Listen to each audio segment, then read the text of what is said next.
Donc, bonjour tout le monde, voici une petite vidéo sur les saints et la Vierge Marie.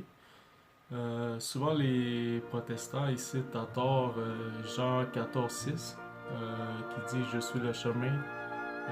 Jésus qui parle, il dit «Je suis le chemin, la vérité et la vie. Nul ne vient au Père que par moi». Euh,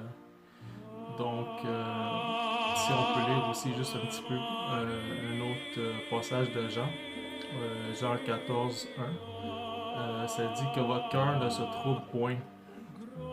Croyez en Dieu et croyez en moi. Donc, aussi, si on veut lire un autre passage, on peut lire 2 Jean 1,9 qui dit quiconque va plus loin et ne demeure pas dans la doctrine de Christ n'a point Dieu. Celui qui demeure dans cette doctrine a le Père et le Fils. Donc, ça dit quoi? Ça dit qu'il y a des gens qui ont la doctrine. Puis ceux qui ont la bonne doctrine, ils ont le Père puis le Fils. Donc, ça dit pas qu'il y a juste Jésus. Ça dit qu'il y a Jésus, puis il y a ceux qui suivent la bonne doctrine, que eux, ils sont avec le Père et le Fils. Disons, on continue un petit peu plus loin. On voit 2 Jean 1,10. Si quelqu'un vient à vous et n'apporte pas cette doctrine, donc qui n'apporte pas la bonne doctrine, ne le recevez pas dans votre maison. Ne lui dites pas salut. Donc, vous voyez qu'il y a des gens qui ont la bonne doctrine, qui peuvent avec une bonne doctrine, puis d'autres gens qui peuvent avec une mauvaise doctrine. Donc, encore une fois, c'est pas juste Jésus, mais Jésus puis ceux qui apportent la bonne doctrine. Donc, on peut lire en 1 Timothée 6,3. Si quelqu'un enseigne de fausses doctrines, il ne s'attache pas aux saintes paroles de notre Seigneur Jésus-Christ et à la doctrine selon la piété. Donc, encore une fois, là, c'est Saint Paul qui parle dans la Bible, qui insiste sur les personnes qui amènent la bonne doctrine. Donc, ça veut dire qu'il y a des gens qui sont sur le droit chemin, sur le chemin de Jésus, donc qui imitent Jésus, et que si ces personnes-là n'apportent pas la bonne doctrine, on ne doit pas les suivre. Mais que si ces personnes-là apportent la bonne doctrine, que c'est correct, comme on a dit un peu plus tôt, qu'il y a le Père et le Fils. Donc, 1 Timothée 6,4. Il est enflé d'orgueil, il ne sait rien. Et il a la maladie des questions oiseuses et des disputes de mots. D'où naissent l'envie, les querelles, les calomnies, les mauvais soupçons. Donc, on peut voir en 1 Timothée 6,4, en fait, il est enflé d'orgueil, il ne sait rien. Donc, des fois, les protestants, ils avancent des choses qui sont pas bibliques, en fait. Là. On voit ici clairement que ça dit qu'on peut suivre les saints et la Vierge, bien sûr, et pas seulement Jésus. Ceux qui imitent le Christ, on peut les imiter. Ceux qui n'imitent pas le Christ, qui n'ont pas une bonne doctrine, ceux-là, on peut pas les suivre. Donc, il ne sait rien. On pourrait parler protestant ou les frères séparés, en fait, un autre terme qui est utilisé parfois. Il a la maladie des questions osseuses et des disputes de mots, d'où naissent l'envie, les querelles, toujours des chicanes. Les protestants, ils aiment ça, ils sont rendus des experts là-dedans, là. Ils peuvent, ils étudient même comment convertir des catholiques, puis d'autres confessions, que ce soit chrétiennes ou autres, pour qu'ils deviennent protestants comme eux, en fait. Donc, c'est des experts dans les querelles, dans les calomnies, dans les mauvais soupçons. Donc, les protestants, ils trompent les gens. Puis, ils font pas ce que Jésus-Christ a dit. Comme par exemple, confesser les péchés. Confesser les péchés, en fait. Ils veulent pas. Ah, je vais confesser mes péchés à un autre homme. Pas question. Ils veulent pas. Ils sont pas capables d'aller aussi loin que ça. Donc, ils veulent aller contre la volonté du Christ. Donc, puis aussi, ceci est mon corps. Eux, ils rajoutent que c'est symbolique. C'est une mauvaise doctrine, c'est pas une vraie doctrine, c'est une fausse doctrine. Ils sont plus sur le vrai chemin, là. Ils sont plus avec Jésus. Donc 1 Timothée 6,4 qui parle de querelle. On a juste qu'à penser aux dénominations des protestants. On est rendu plus que 40 000 dénominations protestantes. Il y en a même qui avancent des chiffres même au-dessus de 60 000. Donc c'est quoi? C'est parce que chacun il part son église, il part une nouvelle idée, là c'est une nouvelle doctrine, là c'est ça, les querelles, ça a entraîné des dénominations protestantes en plus finir en fait. Là. On voit que ça n'a pas de bon sens. Dieu a toujours voulu l'unité. Même Jésus il disait souvent comme Père, toi et moi on fait un. Je veux que eux aussi ils soient un, mais c'est pas ça on voit. C'est juste toujours la division sans cesse. Là, tu sais. Puis si je vous lis Luc 22, 19, il dit vraiment ensuite il prit du pain. Après avoir rendu grâce, il le rompit et il le leur donna en disant ceci est mon corps qui est donné pour vous. Faites ceci en mémoire de moi. C'est pas dit nulle part que c'est symbolique. Donc, puis en Jean 20, 22, 23, après ces paroles, il souffla sur eux. Il leur dit recevez le Saint-Esprit. Souvent, beaucoup de protestants, surtout les pentecôtistes, s'amusent à dire que les catholiques n'ont pas le Saint-Esprit en eux. C'est biblique, là. On vient de le lire. Et ceux à qui vous pardonnez les péchés, ils leur seront pardonnés. Laissez-moi répéter. Donc, Jean 20, 22, 23. Après ces paroles, il souffla sur eux et leur dit recevez le Saint-Esprit.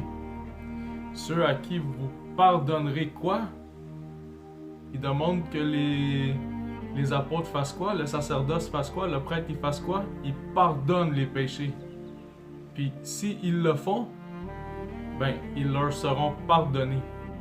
Et ceux à qui vous les retiendrez, donc si jamais un prêtre il veut pas aller jusqu'à les pardonner, bien ça dit dans Jean 22, 23, ils leur seront retenus. Donc laissez-moi juste leur lire une autre fois au complet. Jean 20, 22, 23. Après ces paroles, il souffla sur eux et leur dit recevez le Saint-Esprit. Ceux à qui vous pardonnerez les péchés, ils leur seront pardonnés. Et ceux à qui vous les retiendrez, il leur sera retenu. Donc ça, c'est la vraie doctrine. C'est pas une doctrine inventée par les protestants ou les frères séparés. Ça, c'est la vraie doctrine qui est enseignée dans la Bible, en fait. Quand vous prenez une Bible protestante ou catholique, ou comme vous voulez, c'est ça qui est écrit dedans. C'est ça, c'est la parole de Dieu. Donc Jean 14, 6. Jésus lui dit, « Je suis le chemin, la vérité et la vie. Nul ne vient au Père que par moi. » Mais on voit clairement que les protestants se sont éloignés du chemin de la vérité et de la vie. Et chacun, avec sa nouvelle doctrine protestante, il diffère de celle du Christ qui est vieille, elle, de 2000 ans, qui n'existe pas depuis 500 ans seulement. Donc, puis 1 Timothée 6, 5, ça dit les vaines discussions d'hommes corrompus d'entendement, privés de la vérité et croyant que la piété en est une source de gain. Ça c'est important parce que les pasteurs ils parlent toujours d'argent, ils pensent toujours au profit personnel. Pourquoi? Pour s'acheter des grosses maisons, des grosses voitures, même des jets privés pour prouver au monde comme quoi qu'ils sont bénis. Mais la dîme, ça n'a jamais été pour que quelqu'un s'enrichisse. Si vous allez voir dans l'Ancien Testament, c'était pour ceux qui n'avaient pas d'argent, c'était pour les pauvres. Puis même ceux qui avaient beaucoup d'argent, on leur demandait de vendre qu'est-ce qu'il y avait, puis pour le partager. Ça, c'est dans le Nouveau Testament. Ça n'a jamais été pour que quelqu'un s'enrichisse, là. Donc, ils s'éloignent, les pasteurs, de la vraie vérité. Ils ne suivent plus le chemin, la vérité et la vie. Mais ils vont à leur perte, puis ils amènent d'autres gens avec eux. C'est ça ce qui est malheureux. Puis si on lit en Matthieu 24, 24, car il s'élèvera de faux Christ et de faux prophètes. Ben oui, des faux prophètes parce qu'ils disent n'importe quoi. Ils disent n'importe quoi au monde, puis le monde y croit. J'ai même déjà entendu à une église, j'ai déjà été, la personne elle dit, une église protestante, elle dit donnez l'argent, même sur votre carte de crédit, même si vous n'avez pas d'argent, vous êtes endetté, Dieu va vous redonner. Donnez-moi, donnez-moi, donnez-moi. Écoutez, à un moment donné, là, la personne a des enfants, puis il n'arrive même pas à arriver au bout, puis il demande de s'endetter encore plus. Où que c'est écrit dans la Bible, ça? Montrez-moi ça, moi j'ai jamais vu ça. Donc,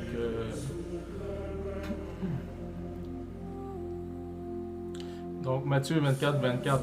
Car il s'élèvera de faux Christ, de faux prophètes. Ils feront de grands prodiges et des miracles. Crime. Ça, j'ai vu ça l'autre fois sur Internet.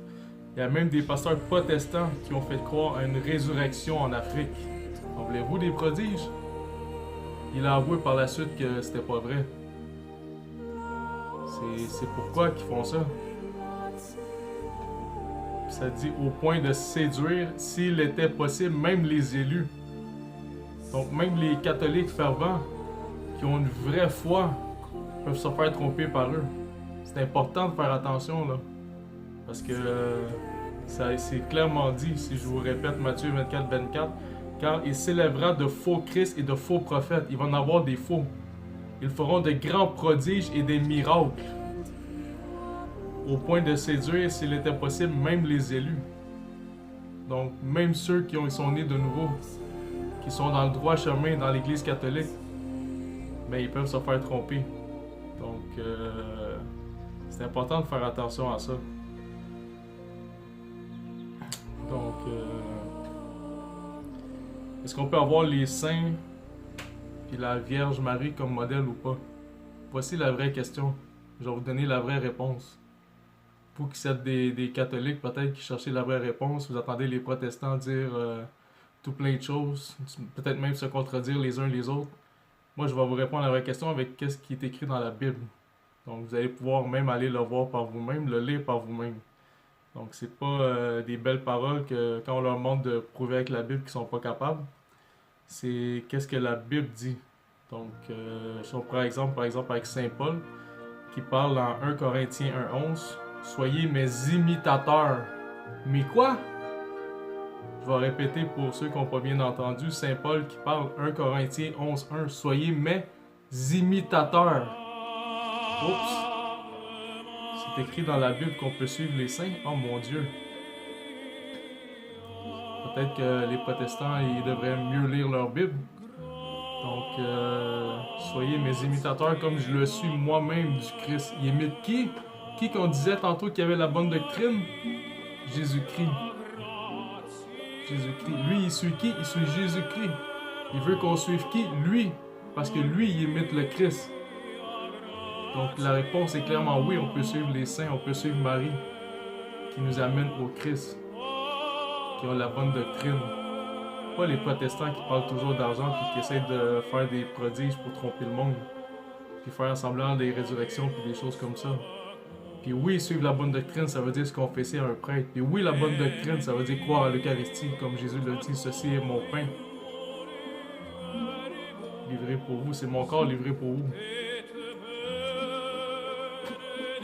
Donc, si je leur lis en fait Saint Paul 1 Corinthiens 11:1, soyez mes imitateurs comme je le suis moi-même du Christ. Même Saint Paul, là Saint Paul, les protestants pourraient dire excuse-moi Saint Paul, je crois que tu te trompes parce qu'il n'y a que Jésus directement qu'il faut suivre si on se réfère à Jean 14:6. Est-ce que ce serait possible, s'il vous plaît, Saint Paul, enlever ce passage-là de la Bible? Parce que plus tard, il va y avoir plus qu'1 milliard de catholiques qui vont le croire. Ça serait important si tu pourrais enlever ce passage-là de la Bible. Comme les protestants y ont fait avec l'Ancien Testament, ils ont enlevé 7 textes, 7 livres de l'Ancien Testament. Donc, puis même Martin Luther qui pensait enlever Jacques, parce que c'est le seul passage qu'on voit Jacques 2:24. Qui dit qu'on n'est pas sauvé par la foi seule, mais par toutes les bonnes œuvres. Donc on parlait encore une fois de bonne doctrine. Qui suit la bonne doctrine qui va être sauvé, mais ceux qui ne suivent pas la bonne doctrine ne seront pas sauvés. il faut suivre en Jean 14. Donc, les protestants, ils trompent les gens, c'est pas compliqué, c'est ça que ça veut dire. 2 Thessaloniciens 3:7. Donc, vous savez vous-même comment il faut nous imiter. Il nous faut quoi? Saint Paul qui parle encore, qui demande quoi? De nous imiter. Imiter qui? Les saints. Saint Paul en premier, puis les maris, puis les autres. Car nous n'avons pas vécu parmi vous dans le désordre. Donc 2 Thessaloniciens 3:7. Vous savez vous-même comment il faut nous imiter, car nous n'avons pas vécu parmi vous dans le désordre. Donc c'est clairement dit qu'il faut les suivre. Donc Saint Paul nous dit comment imiter les saints et la Vierge, eux qui suivent le Christ. Car nous n'avons pas vécu parmi vous dans le désordre. On lit aussi en Philippiens 3:17. Soyez tous mes imitateurs. Soyez tous quoi? Les imitateurs des saints et de Marie qui suivent Jésus. Soyez tous mes... Philippiens 3:17. Soyez tous mes imitateurs, frères, et portez les regards sur ceux qui marchent selon le modèle. Sur qui?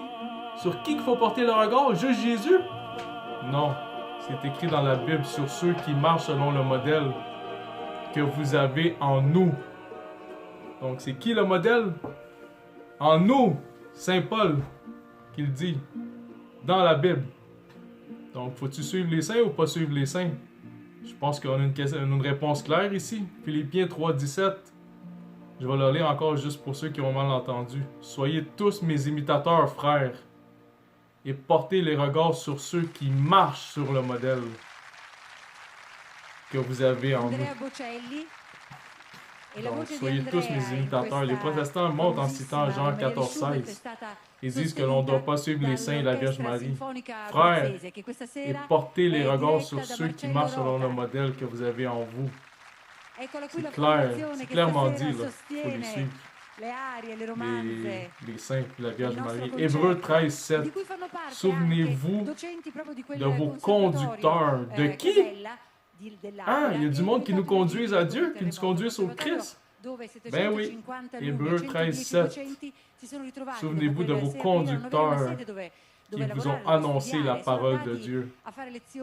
Ceux qui vous ont annoncé la parole de Dieu.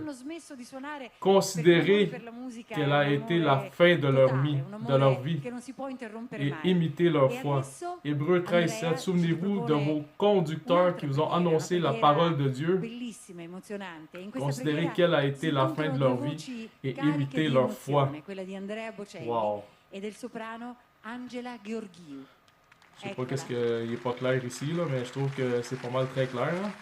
Souvenez-vous de vos conducteurs qui vous ont annoncé la parole de Dieu. Considérez qu'elle a été la fin de leur vie et imitez. Alors la Bible dit qu'on peut imiter la foi des saints et de la Vierge. Seulement les protestants, je crois, ne lisent pas très bien leur Bible ou la lisent pas carrément.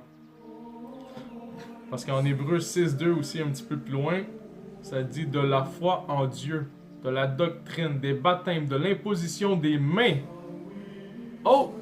La succession apostolique? Ben oui. Et de la résurrection des morts et du jugement éternel. Hébreux 6:12. En sorte que vous ne relâchiez point, que vous ne soyez pas des paresseux, que vous dites que c'est trop dur d'imiter les saints. Faisons comme si on n'a plus besoin des saints. Et concentrons-nous à déformer la parole, à ne plus avoir une bonne doctrine, à simplifier les choses et à dire ce que Jean n'a pas dit de la Bible. Hébreux 6:12. En sorte que vous ne relâchiez point et que vous imitez. Vous quoi? J'ai pas bien compris encore. Vous imitez. Imitez les saints. Imitez la Vierge Marie. Hébreux 6:12. En sorte que vous ne relâchiez point et que vous imitez ceux qui, par la foi et la persévérance, pas des paresseux, là, héritent des promesses. Donc, Hébreux 6:12. En sorte que vous ne relâchiez point les paresseux qui ne veulent pas imiter les saints et la Vierge Marie. Et que vous imitez ceux qui, par la foi, la persévérance, ils ont persévéré. C'est pas facile. Il y en a des fois, ils regardent l'Église catholique, ils disent « Ah, ça a l'air difficile, tout ce qu'ils font. » Ils ont persévéré. Mais ils héritent des promesses. Donc, Jean 14,16, le chemin, la vérité et la vie éternelle au paradis avec tous les autres saints. Jésus, Marie et Dieu notre Père. Ce ne sont pas des paresseux. Ça va être des saints. Au paradis, il y a juste des saints. Si vous pensez que en étant pas saint, vous allez être au paradis, non, ça n'arrivera pas. Est-ce qu'on a des exemples de saints dans la Bible? On parle de Saint Enoch. En Hébreux 11,5, car c'est par la foi qu'Enoch fut enlevé pour qu'il ne vit point la mort, et qu'il ne parut plus, parce que Dieu l'avait enlevé. Car avant son enlèvement, il avait reçu le témoignage qu'il était agréable à Dieu. Il y a Saint Noé. Est-ce que vous savez que Noé c'est un saint? Hébreux 11,7. C'est par la foi que Noé, divinement averti des choses qu'on ne voyait pas encore, et saisi d'une crainte respectueuse, construisit une arche pour sauver sa famille.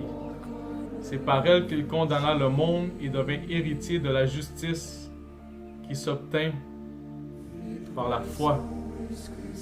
La différence entre les catholiques et les protestants. Les catholiques, les protestants, ils disent que tu es sauvé, ensuite tu rentres dans l'église. Les catholiques, ils disent que tu es sauvé en entrant dans l'église, comme Noé est rentré dans son arche. On le voit ici, là. Saint Abraham, Saint Isaac, Saint Jacob, qui est devenu Israël, donc Saint Israël, en Hébreux 11, 8, 9, c'est par la foi qu'Abraham, lors de sa vocation, obéit et partit pour un lieu qu'il devait recevoir en héritage, et qu'il partit sans savoir où il allait. C'est par la foi qu'il vint s'établir dans la terre promise, comme dans une terre étrangère, habitant sous des tentes, ainsi qu'Isaac et Jacob, qui est devenu Israël, les co-héritiers de la promesse. Les co-héritiers de quoi? On a dit ceux qui persévèrent, quoi? Ils héritent des promesses. Saint Moïse. Est-ce que vous savez que Moïse est un saint?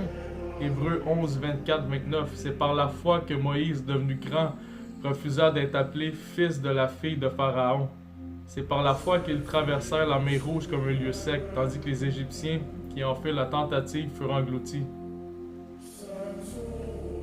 Hébreux 11, 24, 32. C'est par la foi que Moïse, devenu grand, refusa d'être appelé fils de Pharaon. Et que dirais-je encore?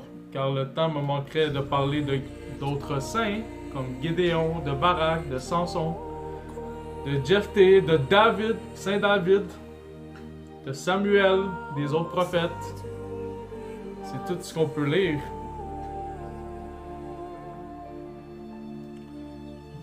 Donc, Hébreux 12, 1.